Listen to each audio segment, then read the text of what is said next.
Deesa police દ્વારા અંબાજી પદયાત્રી માટે સેવા કેમ્પ ભાદરવી પૂનમના મહામેળામાં અંબાજી જતા પદયાત્રી માટે ડીસા શહેર દક્ષિણ અને ઉત્તર પોલીસ દ્વારા જય અંબે મિત્ર મંડળના સહયોગથી ડીસા એરપોર્ટ 4 રસ્તા પાસે સેવા કેમ્પનું આયોજન કરવામાં આવ્યું છે।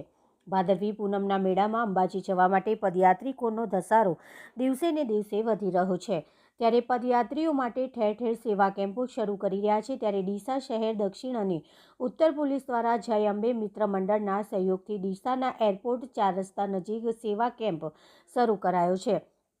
આ સેવા કેમ્પમાં ભોજન, ચા, નાસ્તો, ઠંડી છાશ, મિનરલ વોટર તેમજ મેડિકલની સુવિધાઓ આપવામાં આવી રહી છે। આ અંગે ડીસા શહેર દક્ષિણ પીઆઈ કેબી દેસાઈએ જણાવ્યું હતું કે ભાદરવી પૂનમના મહામેળામાં પોલીસ દ્વારા બંદોબસ્તની સાથે સાથે પદયાત્રિકોની સેવા કરવાનો પણ નિર્ણય કરાયો છે, જેમાં જય અંબે સેવા કેમ્પના સહયોગથી પોલીસ દ્વારા પણ પદયાત્રી માટે જરૂરી સુવિધા આપવામાં આવી રહી છે।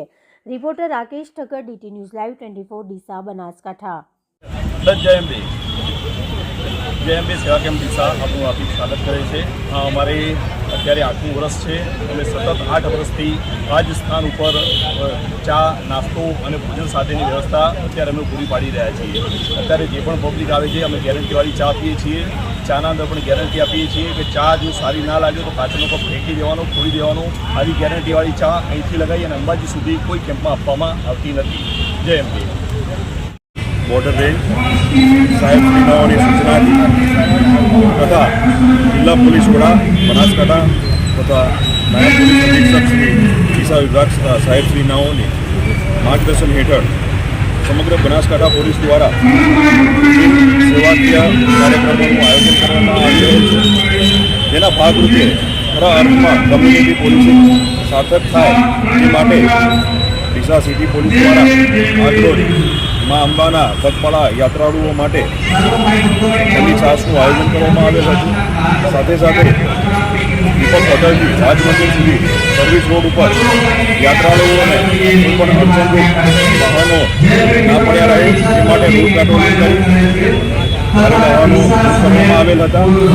PCRનું સતત રૂટ પેટ્રોલિંગ ચાલુ રાખવામાં આવેલ છે। સાથે સાથે રાજ મંદિરથી દીપક સુધી આવતા વાહનોને ડાયવર્ટ કરી સર્વિસ રોડ માધવશે ખાલી રહે અથવા કોઈ અડચણરૂપ અથવા અડફેટે વાહન લઈને કોઈ યાત્રાળુઓને અકસ્માત ના સર્જાય તેની પૂરેપૂરી તકેદારી રાખવામાં આવી છે। સાથે સાથે આપણા માધ્યમથી જાહેરાત આપવા માગું છું, ડીસા સિટી પગપાળા યાત્રાળુઓના સંપૂર્ણ તકેદારી માટે 24 કલાક ઘરે મને હાજર છે। આપણે કોઈ પણ અગવડતા પડે તો સત્વરે ડીસા સિટીનો સંપર્ક કરવા આપણે જાણ કરવામાં આવે છે। જય હિન્દ, જય ભારત।